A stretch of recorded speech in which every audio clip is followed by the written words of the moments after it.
There is no single cooler character trope in all of anime than the overpowered old man. Pretty much every single shonen series has at least one character who is far older than everyone else, who represents the pinnacle of skill or the absolute limit that centuries or decades of mastery and training can truly achieve. Sometimes these guys have only gotten stronger with age, while other times, while still pretty strong, they are merely a shadow of who they used to be when in their prime. Regardless, these guys are the living embodiment of Unk Still Got It. Today, I'd like to go over the power scaling of some of the most iconic, powerful old men in anime, and in particular, put them up against probably one of the original and most influential of them all, Muten Roshi, the Turtle Hermit. Now, it's impossible to cover every single old dude who can throw hands, so I'll be focusing on probably the four most iconic besides Master Roshi himself: Jiraiya from Naruto, Garp from One Piece, Yamamoto from Bleach, and Netero from Hunter x Hunter.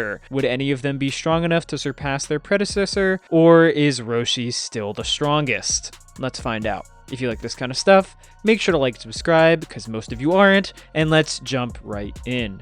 Now, as he's being used as the measuring stick of comparison for every other opponent here, we'll be starting with the general overview of the scaling and abilities of Master Roshi. Usually in these kinds of videos, I would start with his power, but instead I'd like to cover how absolutely busted the actual skill set of Master Roshi is, because it's often forgotten that he probably has some of the most unique key abilities in the whole series. Starting as a baseline, Master Roshi is one of the greatest martial artists on the planet, even when ignoring what he can do with ki. Manga volumes state that there isn't a single martial arts move that Roshi does not know, and martial artists on a similar tier who are ultimately inferior to Roshi in power, like Grandpa Gohan, are considered unsurpassed in literally every martial art that exists. While the number varies, this means that Roshi is a master of probably over 100 different martial arts that exist in the real world today. An argument can be made that Roshi actually knows them to a far higher level than anyone in real life, as his skills surpass that of the Wolfman, who states he is a 30 Dan in Kenpo, putting him 3 times higher than any real-life mastery of Kenpo that exists on Earth. So yeah, Master Roshi is really skilled, and would probably be the strongest fighter on Earth, even if he was just a normal guy with no special powers. But of course, this is Dragon Ball, so Roshi obviously does have a lot up his sleeve. Starting with some basic stuff you might have forgotten, Roshi can straight up just read people's minds. There's seemingly no condition for this other than focus and potentially a difference in power, but Roshi just legit learns Nam's entire life story and backstory just by looking at him and reading his mind. Even Goku needed to at least touch Krillin to do the same thing on Namek. Beyond that, Roshi is seemingly able to completely hypnotize people, an ability that really should work on anyone with no resistance to it. He used this ability on Kid Goku to make him fall asleep, and would have beaten him right then and there if not for an outside force snapping Goku out of it. He can also manipulate ki somehow to make lightning, which in my memory is the only time someone has ever done something like this in the entire series, besides like Super Saiyan 2 and 3 having lightning aura, which I don't think is the same thing. He also introduced the concept of sealing techniques to Dragon Ball with the Mafuba, with the only other beings in Dragon Ball capable of something similar being literal gods. This ability is particularly strong because it seemingly works on characters stronger than the user, as long as you can hold out stamina-wise and actually get a seal on the bottle, though this one does require a little bit of prep. Roshi can also somehow use his ki to massively inflate and increase his muscle mass, making him drastically more powerful and allowing him to use a much stronger version of his main signature move, the Kamehameha.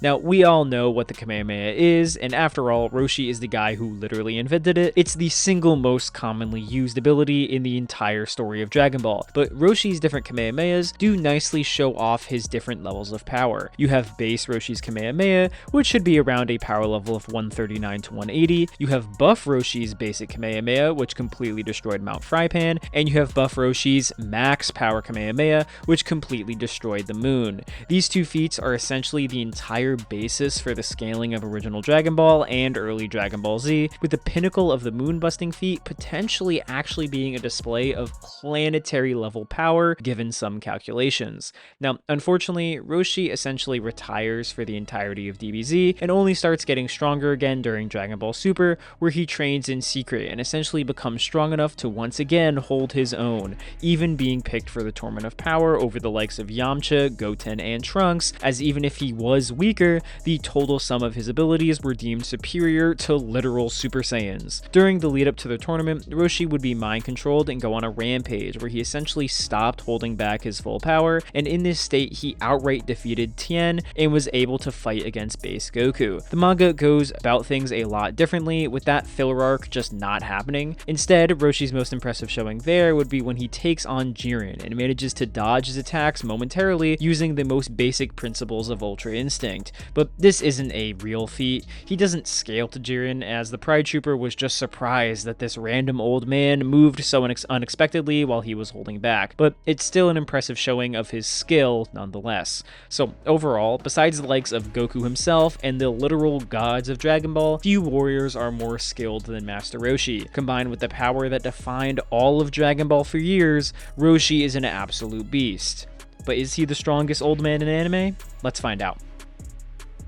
Now, the scaling for Isaac Netero, the president of the Hunter Association, is both weirdly easy and weirdly complicated, as is the general nature for all things involving Hunter x Hunter. First, looking within the manga itself, Netero downplays his own abilities constantly, so in the same breath where he was called the strongest nen user, he rejects the idea and says that was only in his prime, only for 3 chapters later for him to imply he's getting back to his prime levels of power. Of course, feats do speak louder in statements, with Netero being the only human capable of holding his own against Meruem, the pretty much objectively strongest character in the entire Hunter x Hunter verse up to this point. This power hierarchy is supported by Hunter x Hunter databooks that put Netero as the highest possible level in every single stat, putting him even slightly over Pito in ability, with the only character exceeding him being Meruem, who is displayed as having incalculable stats. This means that Netero should easily be scaled, at least using his full power Bodhisattva, over pretty much every single feat in the franchise besides those of Meruem, and especially Meruem after absorbing the cells of the other Chimera ants. Most importantly though, this would put him over UP's explosion, which comes out to large town level in power. However, unfortunately, we can't really put Netero any higher than this, because the Rose nuke he used as a last resort suicide attack comes out to city level in power, and that attack absolutely cooked the more powerful Meruem, who only displayed mountain level power after getting stronger after the nuke. So unfortunately, if it wasn't obvious,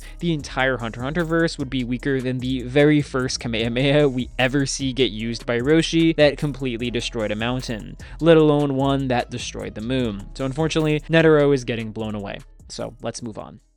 Now, of the characters featured in this video, I think it's safe to say that Roshi and Jiraiya are the most similar. Are their personalities incredibly similar, but they both play the similar role in teaching the main character their single most iconic and frequently used technique, the Kamehameha and Rasengan respectively. Also, like Roshi, Jiraiya has shown some of the highest variety of jutsu in the entire series, probably only rivaled by characters like Kakashi, who are specifically known for having a lot of jutsu, though most aren't crazy powerful or worth mentioning aside from those when he's in Sage Mode. With Sage Mode, he gets a massive boost to stats and gets the giant Sage Rasengan, which is outright stated to be a mountain-busting attack. Unfortunately for Jiraiya, as a Sannin, he is kind of stuck in the limbo between the initial scaling of Part 1 Naruto and early Shippuden, and the much higher scaling that occurs during the War Arc and beyond. Just like Netero, Jiraiya is kind of capped below the guy he fought, in this case being Pain, whose strongest abilities come out to island level in power, which makes Jiraiya's stated mountain level power as his strongest actually pretty consistent as a step down from that tier. Jiraiya's probable only win condition is something like the Frog Song Jutsu, one of the most powerful genjutsu in the entire Naruto franchise that can kind of bypass the conditions of other genjutsu. But again, the problem is that there is simply a massive gap in power here. Like sure, maybe 1 in 10 fights Roshi gets hit by Frog Song, but in the other 9, Jiraiya is just getting blown away the moment he tries to throw hands in close quarters.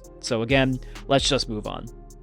Now, One Piece is pretty interesting, as that there are honestly multiple characters who could represent this trope, as a big part of One Piece is the old era of pirates coming to an end and a new one beginning. So for the most part, I'm just choosing Garp because he's had the most showings and development recently in the story, but easily Rayleigh or Whitebeard could be the strong old man representative of the verse, because ultimately all of them sit pretty much at that Yonko, Admiral, or beyond tier of power. Therefore, it's pretty safe to say that from a feat perspective, none of them drastically drastically exceed what one of the others could potentially do. Now, the weird thing is that all One Piece scaling pretty much depends on how big you think the planet is, but even the best feats of One Piece, even when you make the planet huge, don't exactly come out to something impressive. For example, there's an estimate that puts the Earth in One Piece at around 80 times wider than the Earth. Despite this, the worldwide earthquake made by Whitebeard and other similar feats from things like Blackbeard and the Mother Flame only barely come out to moon level and planet level respectively, even with that massive sized Earth. Even assuming that the Haki of Garp has the same attack potency as the total sum of the environmental destruction of Whitebeard's Devil Fruit, this would still pale in comparison to the explosion caused by Roshi's Kamehameha. Now, One Piece high tiers at least have an argument that they could be around Lightspeed, given that they all can contend with Kizaru. So if you think Roshi isn't Lightspeed, then yes, maybe Garp could blitz OG Dragon Ball Roshi before he has the chance to enter his buff form and blow them all away. However, Super Roshi without question is massively faster than light, so in that scenario, that just wouldn't happen. So now let's talk about the old man who maybe has the best chance of beating every version of Roshi.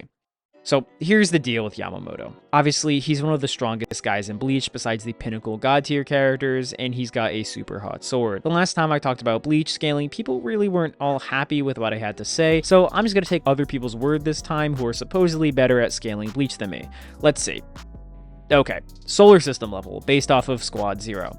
So yeah, Yamamoto slams OG Dragon Ball Roshi, who has no way to get to multi-solar system level. But at the same time, if we grant this level of power to Bleach, this would still mean Super Roshi slams. Super Roshi is stronger than Super Tien, who would scale above Cell Saga Tien, who could overpower Semi-Perfect Cell, who scales above Imperfect Cell, who massively scales over Namek Frieza, who can take and survive a multi-solar system level explosion while holding back and massively weakened. I know the power scaling of DBS poorly justifies itself, but this Roshi can also fight base Goku, which would arguably make the guy multiversal in power, as stupid as it feels to maybe hear. But yeah, from this lineup, there really isn't a super popular old anime guy who has solidly and consistently surpassed Roshi in power from the ones that I know. There are a couple I left out of this video, but those guys don't make the cut either. So make sure to comment down below if there are any dudes I forgot who could maybe beat Roshi. Either way, if you made it this far, thank you so much for watching. As always, thank you to my members, and I'll catch you guys in the next one.